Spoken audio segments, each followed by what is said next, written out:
Update sa ating mga biskwit. Ayan, medyo nagkalaman na siya kasi may dumating na kanina. Eto, tingnan niyo po.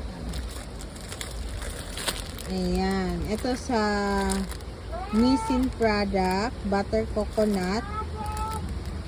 Tingnan nyo, 10 plus 1 siya.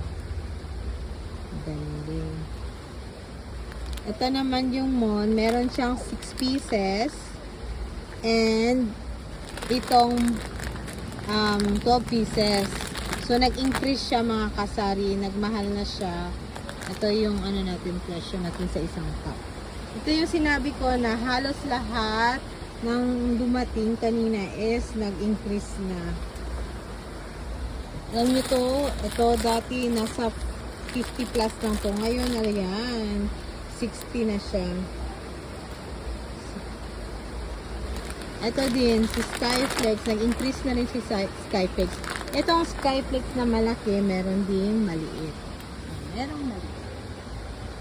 So, itong malaki ay pang retail natin at saka yung 10 pieces, pwede yun siya sa buy pack. So, ito usually nauubos to sa retail pa isa-isa. So, 7 pesos na to siya ngayon sa ating tindahan.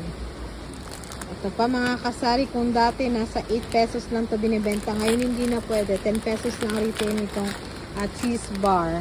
Meron ditong banana bar. Yan, ito yung sa crackers. Good go vlog. Ito, ang taas ng itinaas ng presyo. Yan, nakatag na yan lahat, naka-price tag na yan. Dating niya meron na, kasi ito nakakalimutan talaga natin ang price. Kaya ngayon naman, hindi na, ha? Hindi na. Ito naman yung crush. Talagang care. Naku, laki talaga ng tinaas. Crush.